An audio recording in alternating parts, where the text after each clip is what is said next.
Hey, you're listening to Don't Lie to Your Life Coach podcast with Kim Arrington. I'm Kim Arrington. I'm a life coach, a weight loss coach, an author, and a badass passionate about helping you connect back to your most authentic self. Join me here each week so I can coach you on how to think all those juicy thoughts that get you feeling your absolute best and taking some big ass action. Coaching has changed my life, and it can change your life too. I'm here to give you real life solutions to create a life you'll love. Because the truth is, boo, you ain't just got problems, you got options.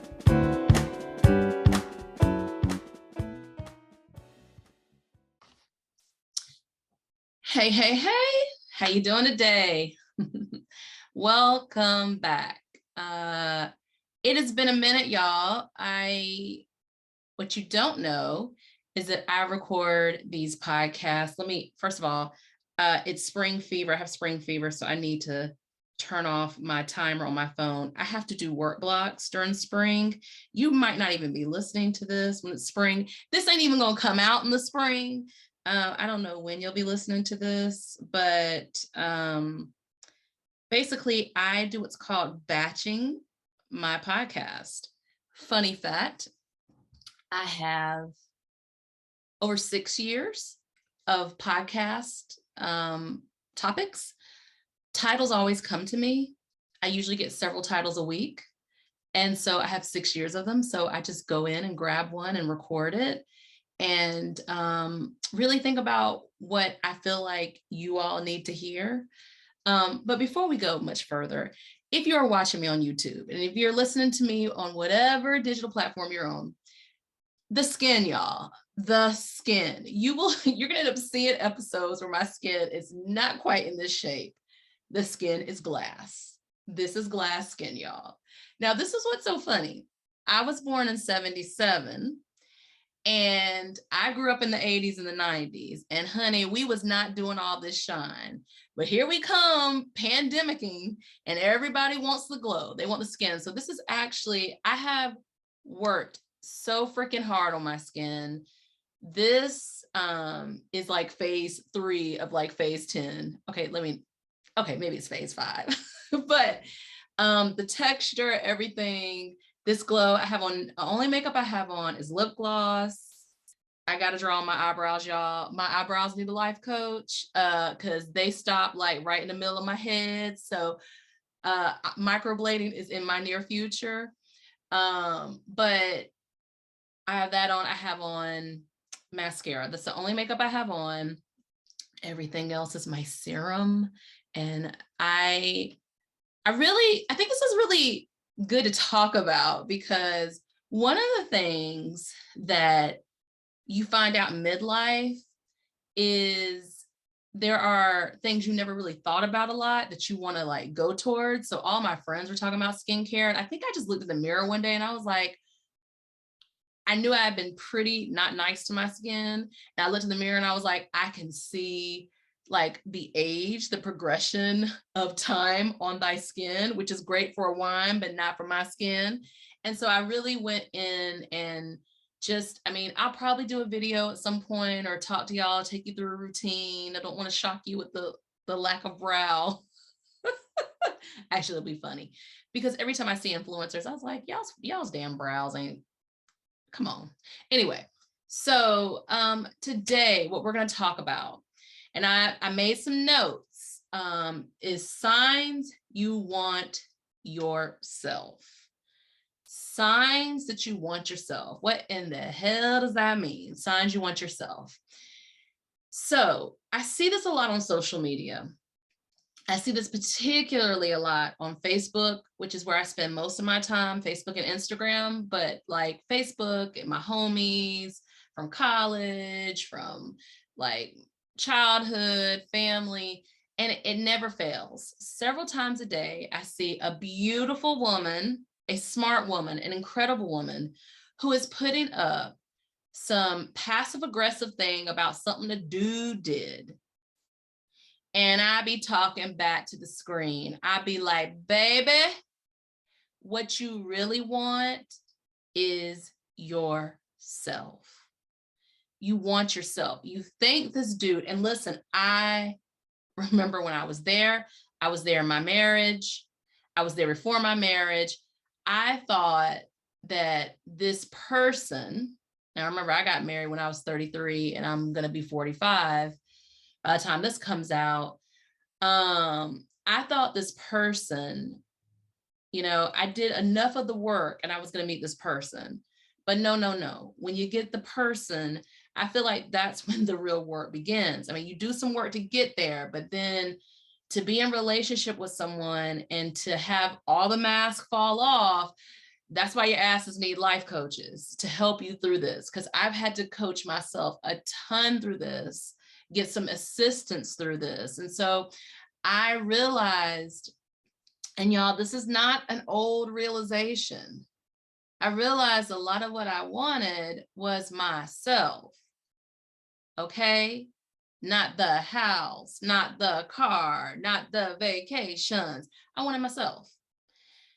I can't tell you, this last year has been a crash course on what Kim wants, what Kim needs, and I want to tell y'all about it. Here are some signs that you really want yourself.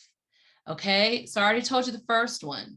You are blaming someone else. Something has happened. It hurt you. I mean, it hurt you bad. You cannot get over it. That not get over it, in that not get over it lives not what this other person did. And I'm not saying that we don't have things that happen that don't break our hearts, but those triggers, those things that person hit, that big trigger is you not giving you to you giving yourself to this person, that damn job that, you see that meme where it says they replace you before you'd hit the casket. They'd have a memorial for you, have some cake in the conference room, and then put your job be posted. Okay. All these things. We talk about our families, we talk about, all these things, but at the end, how people are treating us, right? What we really want is ourselves, our boundaries, our lives. We want our own time. We want to not, you hear me say it all the time, fire engine thinking. Fire engine thinking is when someone's got a fire and I got to go run down and put on my fire gear and get on the engine and turn on the siren and go towards them when I need my engine for me. Okay.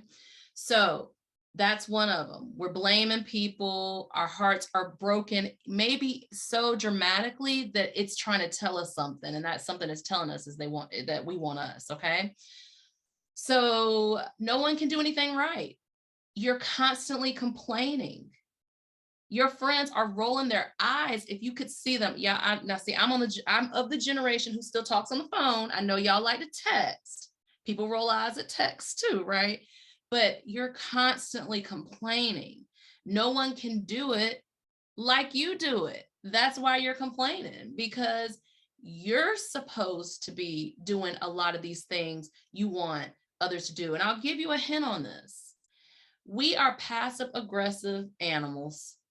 We are the most passive aggressive animals in the world. That basically means what we will do is we will do for somebody what we want them to do for ourselves. Let me say that again. We will do for someone what we want them to do for us. So for instance, say we have a friend who, I don't know, this is an example, someone who, every time something happens, you're there for them, you're boosting them up, you're cheerleading, but then when something happens to you and you call them, they're not there for you because A, you might not have asked them. B, they might not even be the person who could be there for you.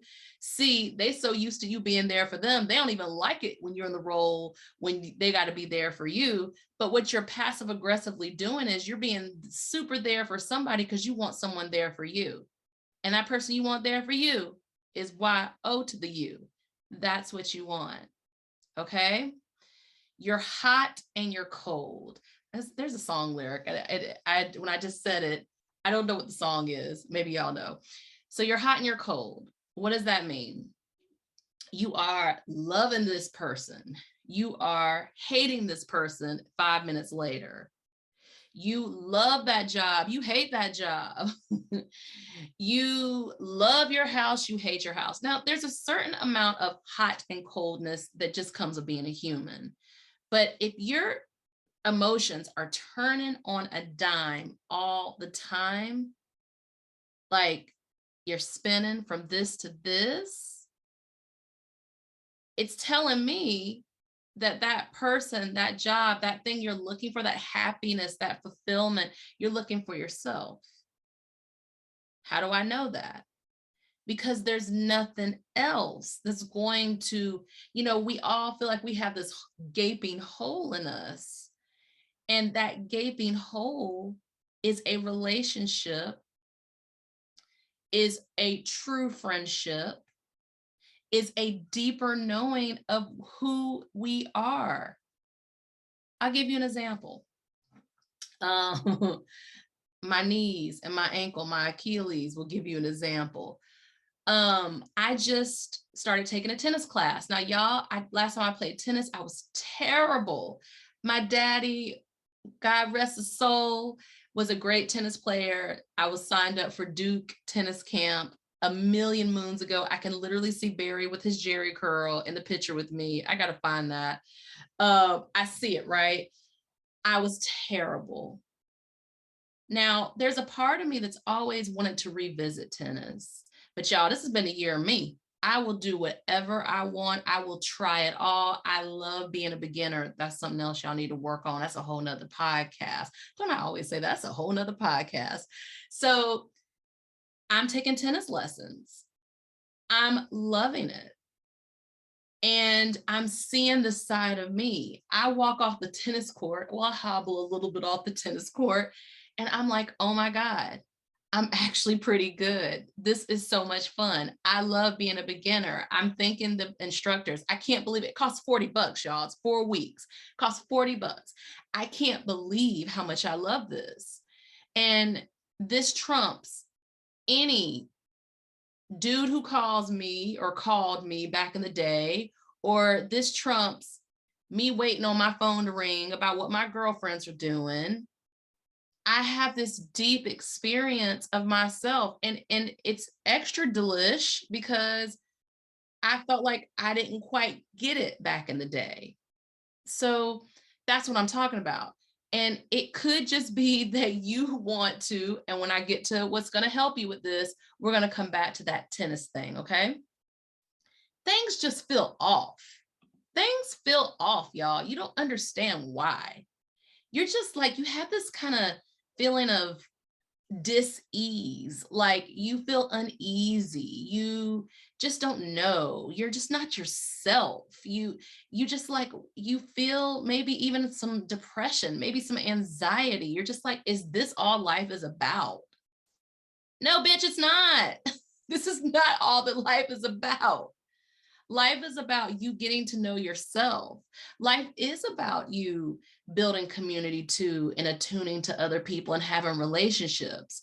But the most important one you're going to have is that with yourself. Even when you're in a primary relationship, whether it's a marriage or a partnership or whatever it is, you are still having this deep experience of yourself. And honey, it takes people out. It takes people right out that marriage because they're like, whoa, and the fingers are always pointing and blaming the other person when you're having this experience of yourself. I'm not going to say that's another podcast, but we're going to get to that. Okay.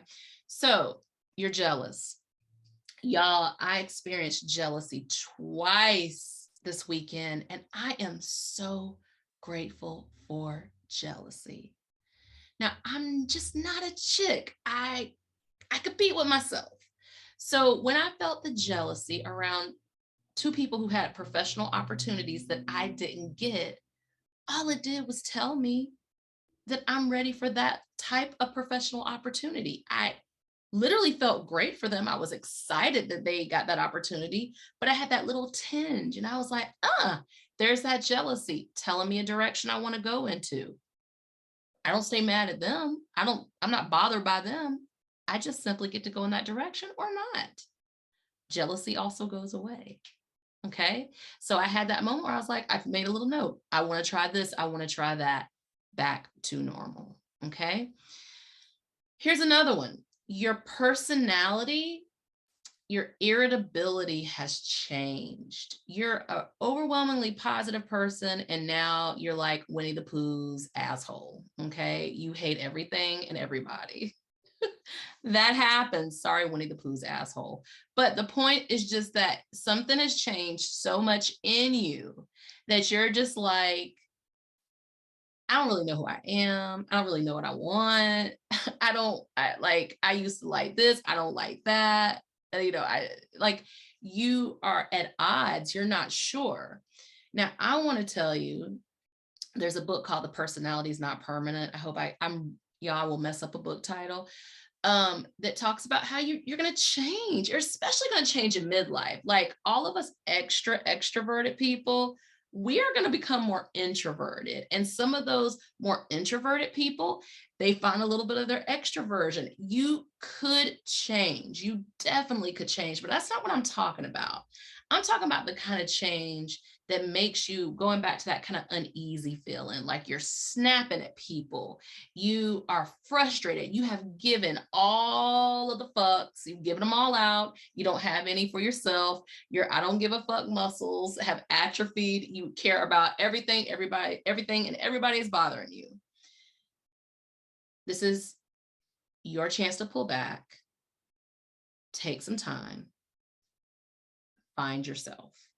Okay. So now I want to switch gears a little bit, and I want to talk about some really actionable, practical things you can do, okay, to help you with this. So the first thing is you get to learn who this new version of you is. I was a professional singer. I ain't a professional singer no more. I was a teaching artist. I'm not a teaching artist anymore. Like, you are allowed to evolve and to become something new. And guess what? If the other humans around you don't get it, so be it. Other humans can be found and loved and who will understand you. For the most part, most of us have at least a couple of people who still are going to stick by us because they love us, we love them, and they're the people who are like, oh my God, I see you so happy with this new thing, or I see you doing this. They're encouraging you to grow, right? Those are the folks, those are your disciples, those are your homies. That's who you really want to have around you, okay? Here is the big one. This is going back to this tennis. What did you love doing before the age of 8 or 10? Go back to doing that. Make a list. Stop this right now if you need to. Make a list of what you used to love. Did you used to love stickers? Did you grow up with me, Lisa Franks? Did you love stickers? Get you a sticker book. Did you love being outside? Go, you know what the equivalent of the outside human adult is? Hiking. I hike about 20 plus miles a week, okay? Did you like making pasta? Did you love playing frisbee? Do you want a dog? Like, go back to that person who you were and allow yourself to reclaim those parts of yourself, because I'm gonna tell you what messed up my whole situation was freaking boys. I stopped going outside. I stopped riding my bike. I stopped doing all those things. Developmentally, that was completely appropriate. But when I felt lost, how I got found back on some Kim, and I want y'all to get found back on some Jenny or Jamal or Sarah or Shamara. I want you to go back and get some found on you. Make you a list of what you like to do before the age of 10. And go through and start doing that and feel really silly, feel vulnerable, and stick with yourself until it feels right. Even feels scary. Some of my solo hikes, scary. Okay? Kick that bucket list before you kick the bucket.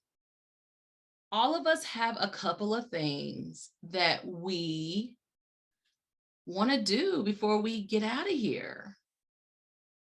What is it? Name that thing.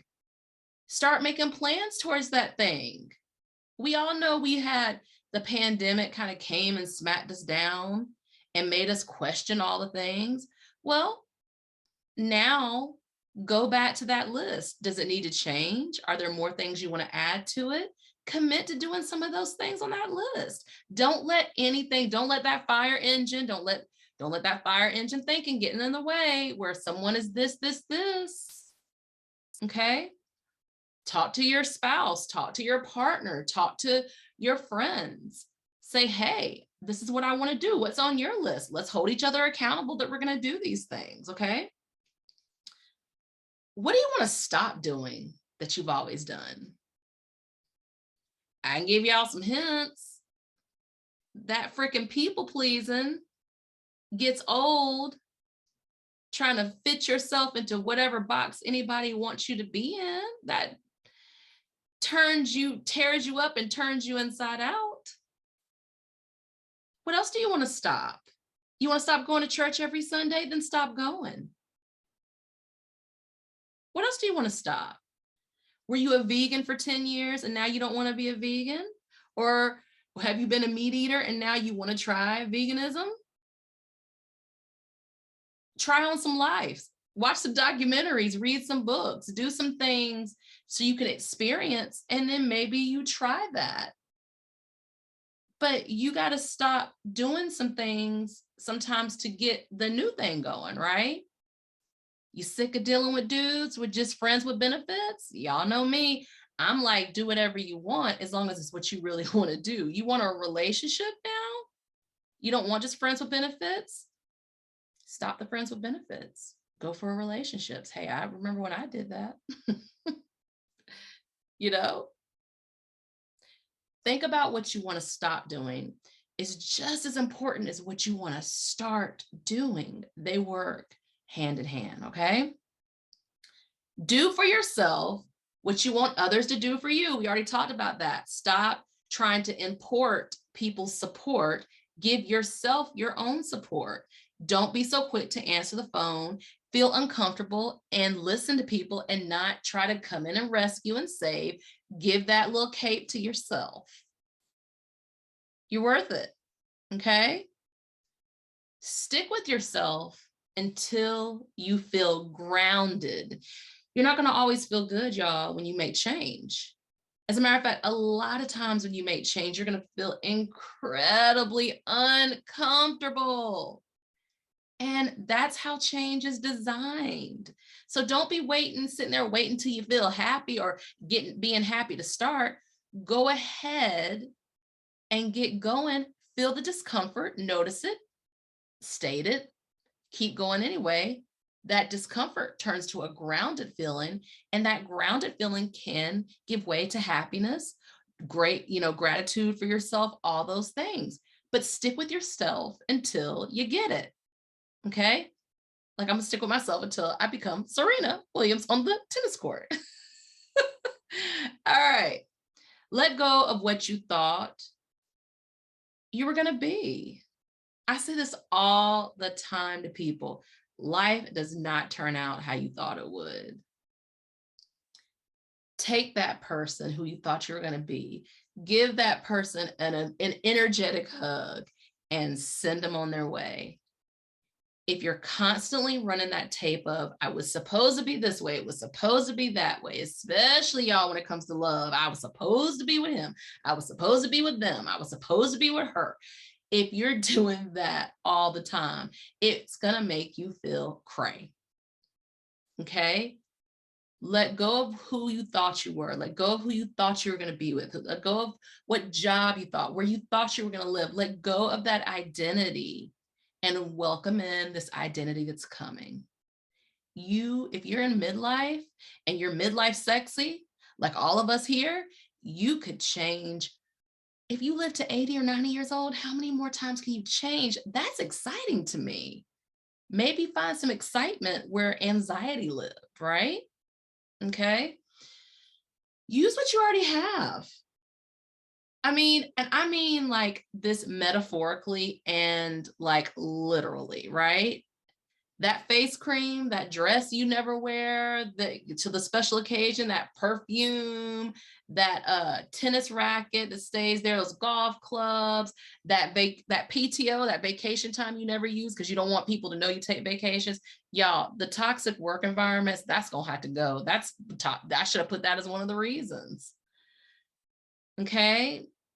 The way you beat yourself up with your job, yeah, did that one. Okay.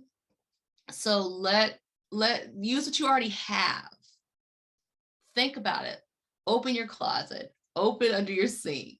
Look at all your memberships, your audiobooks, all your things. Use what you have already.